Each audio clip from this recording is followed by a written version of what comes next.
생명의 주인이신 하나님, 세상이 아직 깨어나기 전 고요한 새벽에 저희를 먼저 깨우셔서 하나님의 집으로 불러주시니 감사합니다. 밤새도록 우리를 지켜주시고 선물과도 같은 하루를 허락하신 은혜에 감격하며 주님 앞으로 나아갑니다.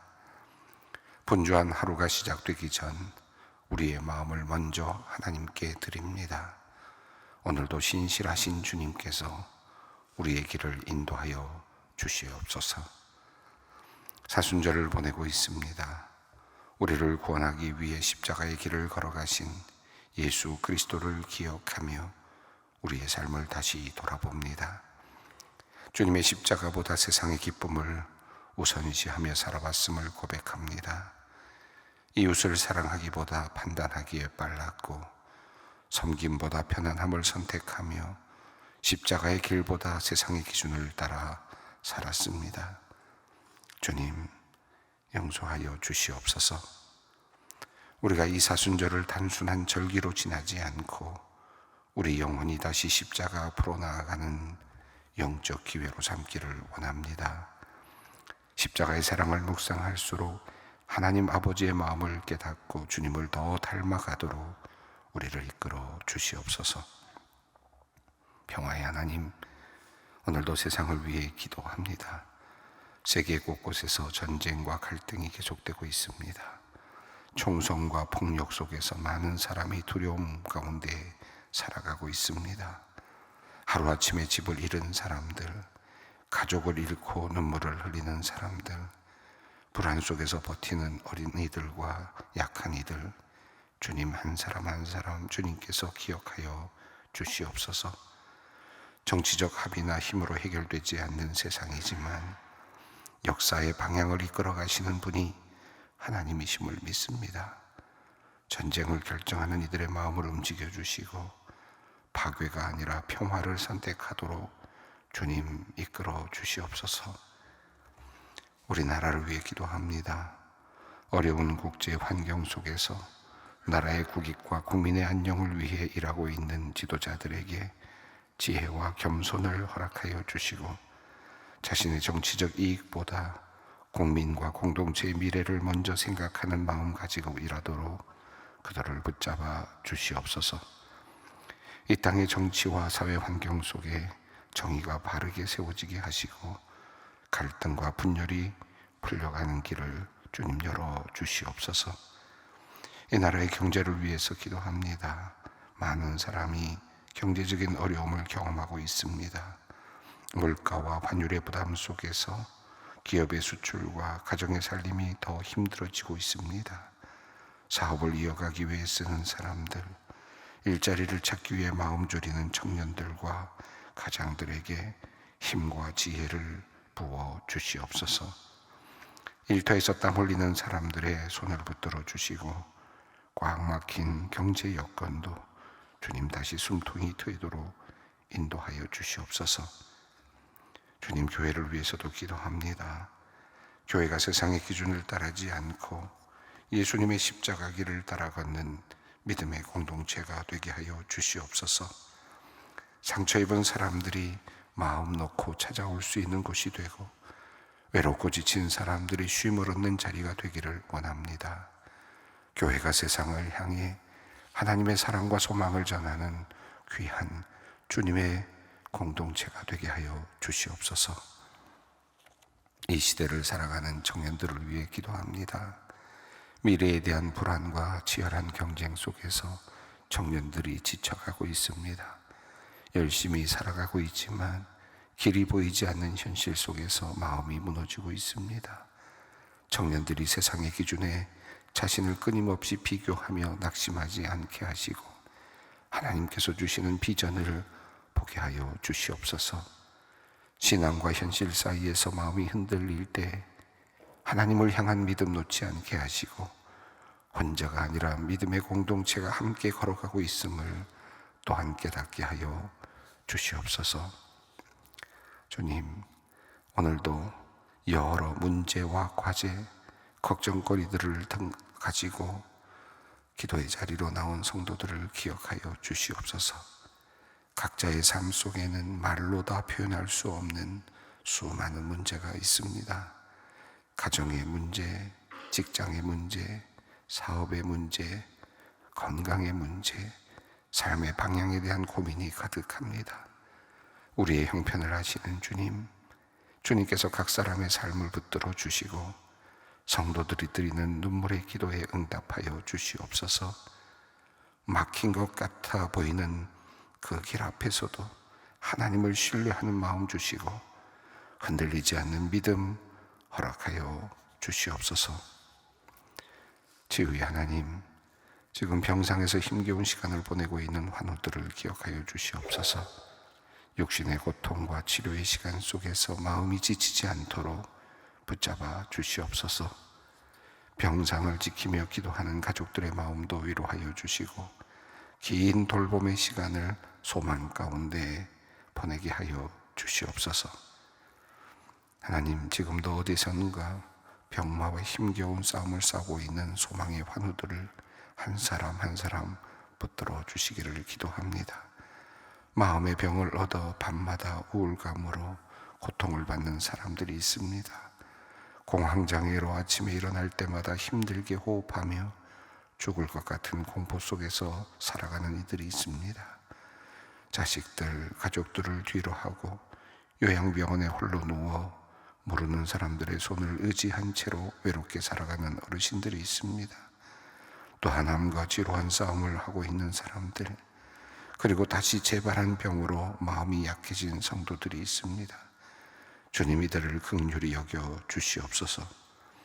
이들 하루하루의 힘든 호흡을 편안하게 하여 주시고 육체의 고통을 가볍게 하여 주시옵소서. 속히 나음을 얻게 하여 주시기를 또한 기도합니다. 외로움으로 울고 있는 이들의 서러운 마음을 주님께서 위로하여 주시고 불안한 마음, 두려운 마음을 달래주시며 마음의 평안과 믿음을 허락하여 주시옵소서. 이제 하나님의 말씀을 듣습니다. 전하는 사람과 듣는 사람 모두에게 성령의 은혜를 베풀어 주시고 하나님의 말씀이 우리의 마음 깊은 곳에 뿌리 내려 풍성한 열매를 맺게 하여 주시옵소서. 우리 주 예수 그리스도의 이름으로 기도 올리옵나이다. 아멘. 오늘 우리에게 주시는 말씀입니다. 이사야서 8장 11절로 22절 말씀입니다. 이사야서 8장 11절로 22절까지 말씀을 함께 봉독합니다. 여호와께서 강한 손으로 내게 알려주시며 이 백성의 길로 가지 말 것을 내게 깨우쳐 이르시되 이 백성이 반역자가 있다 말하여도 너희는 그 모든 말을 따라 반역자가 있다고 하지 말며 그들이 두려워하는 것을 너희는 두려워하지 말며 놀라지 말고 만군의 여호와 그를 너희가 거룩하다 하고 그를 너희가 두려워하며 무서워할 자로 삼으라. 그가 성소가 되시리라. 그러나 이스라엘의 두 집에는 걸림돌과 걸려 넘어지는 반석이 되실 것이며 예루살렘 주민에게는 함정과 올무가 되시리니 많은 사람들이 그로 말미암아 걸려 넘어질 것이며 부러질 것이며 덫에 걸려 잡힐 것이니라. 너는 증거의 말씀을 싸매며 율법을 내 제자들 가운데서 봉합하라. 이제 야곱의 집에 대하여 얼굴을 가리시는 여호와를 나는 기다리며 그를 바라보리라. 보라, 나와 및 여호와께서 내게 주신 자녀들이 이스라엘 중에 징표와 예표가 되었나니 이는 시온산에 계신 만군의 여호와께로 말미암은 것이니라. 어떤 사람이 너희에게 말하기를 주절거리며 속살거린 직접한 자와 마술사에게 물으라 하거든 백성이 자기 하나님께 구할 것이 아니냐 산 자를 위하여 죽은 자에게 구하겠느냐 하라. 마땅히 율법과 증거의 말씀을 따를지니 그들이 말하는 바가 이 말씀에 맞지 아니하면 그들이 정녕 아침 빛을 보지 못하고 이 땅으로 헤매며 곤고하며 굶주릴 것이라. 그가 굶주릴 때에 격분하여 자기 왕과 자기 하나님을 저주할 것이며 위를 쳐다보거나 땅을 굽어보아도 환난과 흑암과 고통의 흑암뿐이리니 그들이 심한 흑암 가운데로 쫓겨 들어가리라. 아멘. 남유다의 백성들이 지금 아하스 왕과 더불어서 지금 큰 위기에 빠져 있었습니다. 아람군과 그리고 이스라엘, 북이스라엘의 연합군이 반아수르를 지향하면서 그렇게 공격해 들어오는 상황이었습니다. 그런 상황 속에서 어떻게 할 것인지 하나님께서는 이사야를 통해서 하나님만을 의지하라 라고 하는 특별한 말씀을 주셨습니다. 그들은 그저 타다 많은 그런 부직갱이에 불과할 것이다. 하나님을 신뢰하면 모든 문제를 해결받을 수 있겠다라고 하는 그런 특별한 말씀을 주셨습니다. 하지만 아하스는 하나님을 시험하지 않겠다라고 말하죠. 그가 하나님을 실험하지 않겠다는 말에는 이 세상의 방법을 의지하겠다라고 하는 뜻이 담겨 있었습니다. 그가 택했던 방법은 아수르를 의지하는 것이었습니다.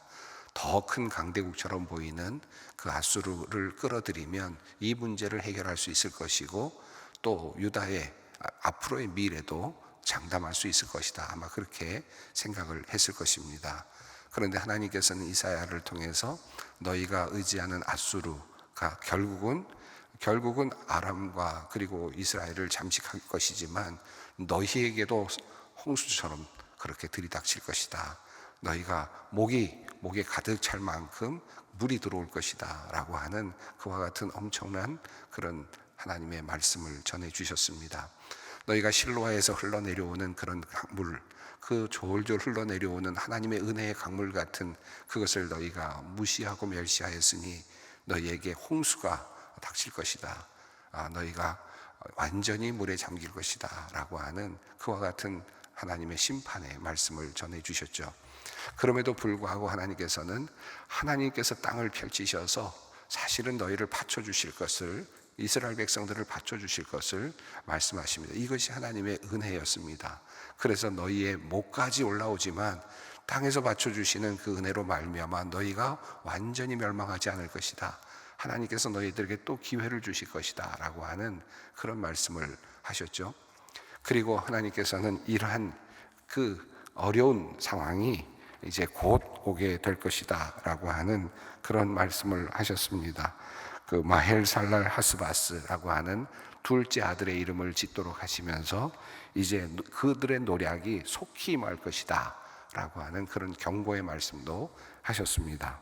자, 그리고 오늘 본문 이어지는 내용은 이제 하나님께서 또다시 이사야에게 주시는 말씀입니다. 이제 이 모든 흐름 가운데서 이 말씀이 또 다시 주어지는데요. 11절 말씀을 함께 보겠습니다. 여호와께서 강한 손으로 내게 알려주시며 이 백성의 길로 가지 말 것을 내게 깨우쳐 이르시되. 자, 여호와께서 이사야에게 말씀을 하시는데 이 백성들이 지금 가고 있는 길로 가지 말라. 이 백성들이 하고 있는 이곳에 참여하지 말라. 이 백성들이 지금 하고 있는 모든 그런 일들 곳에 너희가 신경 쓰지 말라라고 하는 그런 말씀을 하십니다. 이 백성이 가는 길이 어떤 길일까요? 12절을 읽습니다. 이 백성이 반역자가 있다고 말하여도 너희는 그 모든 말을 따라 반역자가 있다고 하지 말며 그들이 두려워하는 것을 너희는 두려워하지 말며 놀라지 말고.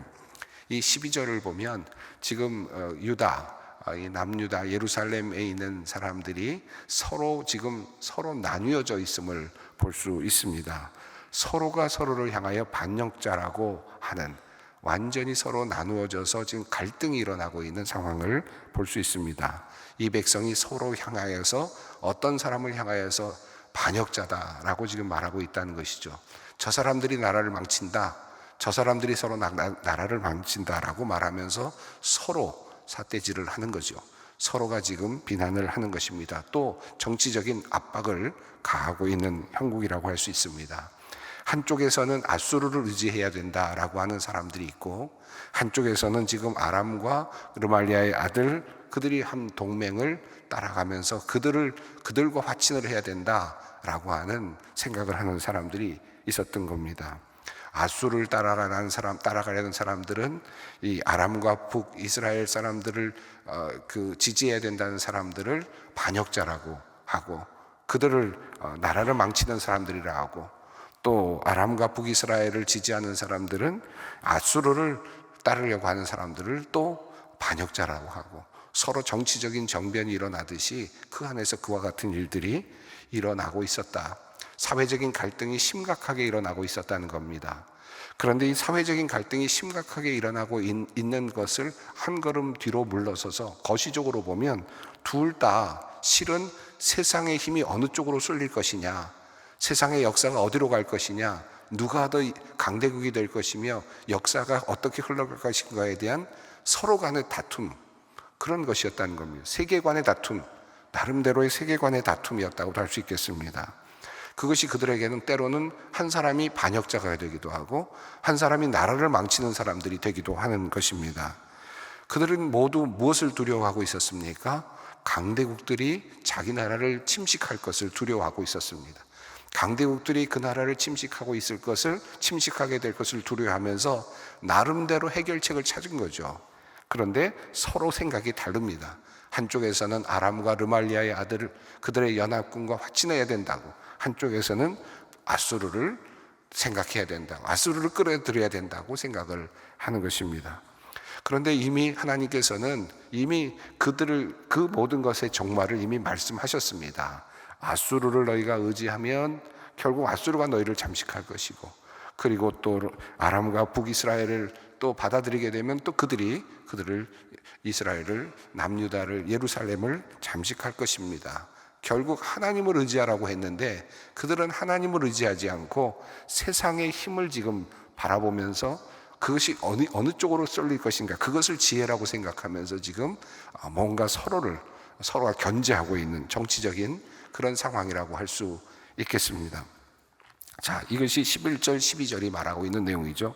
그런데 이것을 하나님께서 이사야에게 강하게 알려주셨다. 그리고 한마디로 말하면 이 백성이 가고 있는 그 길로 가지 말라는 겁니다. 서로 지금 정치적으로 서로 싸우고 있고, 그리고 또 서로의 지혜 있다고 하면서 싸우고 있는 그들의 길로 가지 말아라 라고 말씀하십니다. 그리고 하나님을 따르는 백성이 가야 될 길이 어떤 것인지를 말합니다. 13절입니다. 만군의 여호와 그를 너희가 거룩하다 하고 그를 너희가 두려워하며 무서워할 자로 삼으라. 자, 하나님을 생각하라. 하나님께 모든 것을 의탁하라. 여호와를 하나님만이 거룩하시다고 하고, 그리고 하나님만이 우리가 두려워해야 될, 무서워해야 될 분이라는 사실을 깨달아라. 지금 아수르가 앞으로 어떻게 될 것인가, 그리고 아람과 북이스라엘 동맹이 어떻게 될 것인가, 이런 세상의 힘, 세상의 흐름에 따라서 왔다 갔다 하는, 지금 두려워하고 그리고 어찌할 바를 몰라 하고 있는 그런 사람들을 향하여, 예루살렘 거민들을 향하여 하나님께서는 이사야에게 통해서 말씀하시기를 하나님을 생각하라, 하나님을 거룩하다고 하고 하나님이 진짜 두려워할 분이라는 사실을 깨달아라, 하나님이 해결책이라는 사실을 깨달아라, 그것이 길이다 라고 다시 말씀을 하시는 겁니다. 이미 앞서서 말씀하셨죠.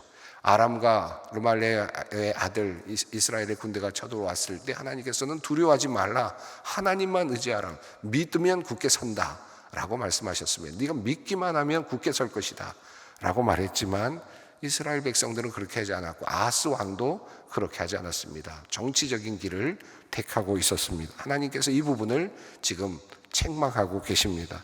14절입니다.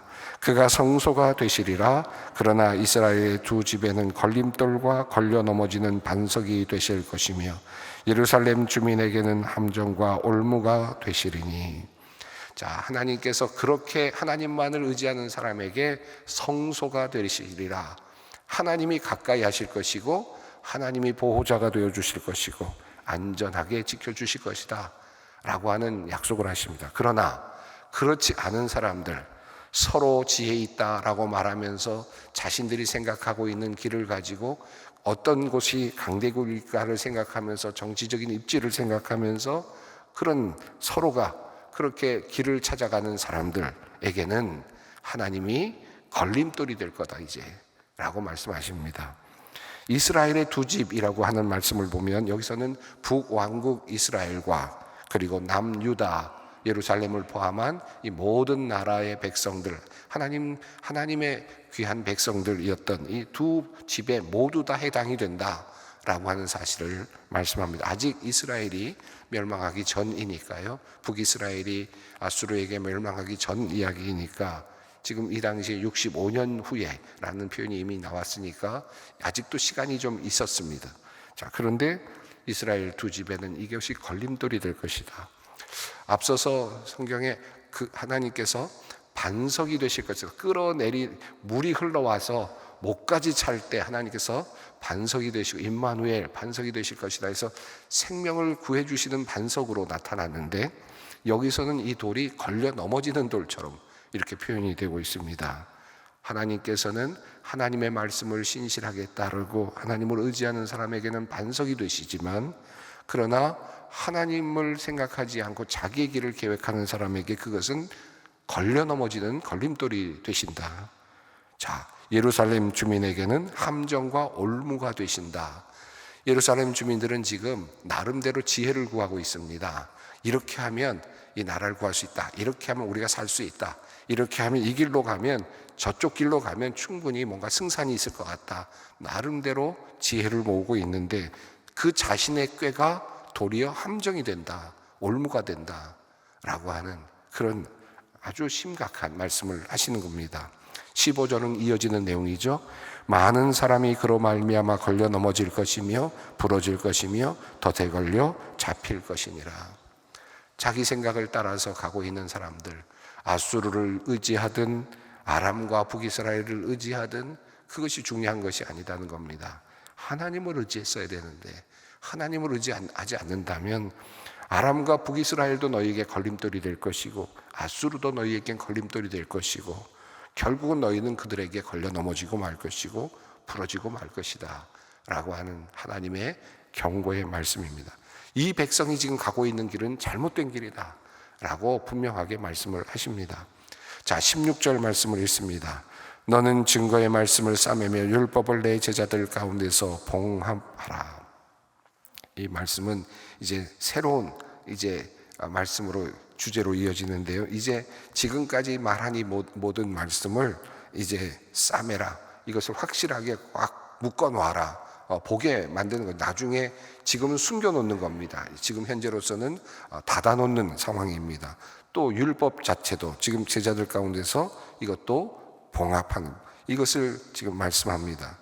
이 증거의 말씀을 싸매며 율법을 내 제자들 가운데서 봉함하라 라고 하는 이 말씀은 없애버리라는 뜻이 아니라 마음에 확실하게 새겨둬라. 이게 진짜 증거가 될 거다라고 하는 그런 의미죠. 그러니까 이제 이 말씀을 확실하게 듣고 너희 마음에 한번 새겨놓고 봐라 라고 하는 그런 뜻으로 이해할 수 있겠습니다. 자, 이제 17절 말씀인데요, 함께 읽습니다. 이제 야곱의 집에 대하여 얼굴을 가리시는 여호와를 나는 기다리며 그를 바라보리라. 이 17절 말씀이 참 우리들의 현실 속에 나타나는, 또 우리들의 영적인 경험 속에서 자주 드러나고 또 경험되는 그런 표현인데, 이사야가 이렇게 표현을 하고 있습니다. 이제 야곱의 집에 대하여 얼굴을 가리시는 여호와. 이 여호와가 왜 지금 야곱의 집에서 얼굴을 가리십니까? 하나님 여호와께서는 이스라엘 백성에게 하나님이 되시기를 위해서 얼굴을 여시기를 원하셨는데, 이스라엘 백성들이 하나님을 구하지 않고 하나님을 바라보지 않고 자기의 뜻대로 자기의 생각대로 따라가고 있기에 이제 하나님께서 그들에게 얼굴을 가리신다는 겁니다. 얼굴이 가려지는 것은 하나님의 문제가 아니라 우리의 문제다. 우리의 죄 때문이다. 우리가 잘못 가기 때문이다. 그것에 대한 형벌, 그것에 대한 하나님의 징계, 이것이 바로 얼굴을 가리시는 여호와입니다. 얼굴을 가리시는 여호와. 우리가 이 얼굴을 가리시는 경험들을 많이 합니다. 때로는 하나님께서 왜 나의 앞에서 얼굴이 가리고 계시나, 이렇게 끊임없이 찾는데 왜 얼굴을 가리시느냐, 하나님은 없느냐, 하나님은 나쁜 분이냐, 이렇게 생각할 수 있지만 그 전에 있었던 일은 바로 내가 하나님을 멀리했던 것이죠. 내가 하나님을 떠났던 것이 먼저 있는 겁니다. 여기에 대한 하나님의 징계요, 하나님의 시간을 두고 우리를 바라보시는 그런 모습이라고 할 수 있겠습니다. 그래서 이사야는 이제 이미 그것을 예견합니다. 이제 야곱의 집에 대하여 얼굴을 가리시는 여호와, 이제 그렇게 가리실 것이다. 응답하지 않으시는 경험을 하게 될 것이다. 그런데 이사야는 뭐라고 말합니까? 나는 기다리며 그를 바라보리라. 자, 얼굴을 가리시는 여호와를 나는 기다리며 그를 바라보아야 됩니다. 이제 그 기간이 시작된다. 여러분, 태양이 있는데 태양이 구름에 가려졌습니다. 그러면 여러분 어떻게 보시겠습니까? 그 뒤에, 태양이 뒤에 있는데, 그러면 그 형태를 구름이 지나가고 있지만, 그러나 그것을 계속 바라보다 보면 그 뒤에 어디엔가는 태양이 있지 않겠습니까? 그런 경험이 있지 않겠습니까? 여기도 마찬가지입니다. 얼굴을 가리신 여호와, 하나님이 없는 게 아니라, 여호와가 안 계신 것이 아니라 그 뒤에 계시는 거죠. 가려져 있는 겁니다. 그러니 그 뒤 너머에 계시는 여호와를 생각하면서 바라보고 있는 겁니다. 하나님께서 나를 지켜주시기를, 하나님께서 나에게 은혜를 베풀어 주시기를 기다리는 모습입니다. 18절입니다. 보라, 나와 및 여호와께서 내게 주신 자녀들이 이스라엘 중에 징표와 예표가 되었나니 이는 시온산에 계신 만군의 여호와께로 말미암은 것이니라. 스알 야습이라고 하는 아들을 받았죠. 남은 자가 돌아오리라는 이름입니다. 마헬살랄 하스바스라는 둘째 아들을 받았죠. 노략이 빠르다라고 하는 그런 뜻이었습니다. 하나님께서 이미 그 말씀을 심어주셨습니다. 자, 19절 말씀입니다. 어떤 사람이 너에게 말하기를 주절거리며 속살거리는 신접한 자와 마술사에게 물으라 하거든 백성이 자기 하나님께 구할 것이 아니냐, 산자를 위하여 죽은 자에게 구하겠느냐 하라. 20절입니다. 마땅히 율법과 증거의 말씀을 따를지니 그들이 말하는 바가 이 말씀에 맞지 아니하면 그들이 정녕 아침을 보지 못하고. 21절, 22절은 같은 내용이 쭉 이어지는데요. 여기 있는 내용을 한마디로 말씀드리면 이런 내용입니다. 여호와, 자신의 얼굴을 가리시는 여호와, 자신의 얼굴을 가리시는 여호와, 이제 하나님께서 우리에게 응답하시지 않을 때 사람들은 말합니다. 신접한 사람에게 가봐라, 마술사에게 가봐라, 하나님이 응답하시지 않으니까 그곳에 가봐라 라고 말을 할 텐데, 그때 너희는 이렇게 말해야 된다. 하나님의 말씀이 바로 답이다. 우리는 율법과 하나님의 말씀을 따라야 된다 라고 말해야 된다. 그것이 너희가 이 어두운 시간을 보내는 지혜일 것이다 라고 하는 말씀입니다. 하나님이 우리에게 직접 말씀하시지 않고 응답하시지 않고 가려진 것 같은 때에 우리가 집중해야 될 것은 우리에게 주신 하나님의 말씀, 그 말씀을 붙잡고 이 어두운 시간을 살아갈 뿐입니다. 그것이 우리에게는 나침반이 될 뿐입니다. 자, 오늘도 이 말씀을 하나님께서 우리에게 주시는데 이 말씀을 깊이 생각하면서 오늘 또 한번 함께 기도의 자리로 나아가겠습니다. 하늘에 계신 우리 아버지, 아버지의 이름을 거룩하게 하시며 아버지의 나라가 오게 하시며 아버지의 뜻이 하늘에서와 같이 땅에서도 이루어지게 하소서. 오늘 우리에게 일용할 양식을 주시고 우리가 우리에게 잘못한 사람을 용서하여 준 것 같이 우리 죄를 용서하여 주시고 우리를 시험에 빠지지 않게 하시고 악에서 구하소서. 나라와 권능과 영광이 영원히 아버지의 것입니다. 아멘.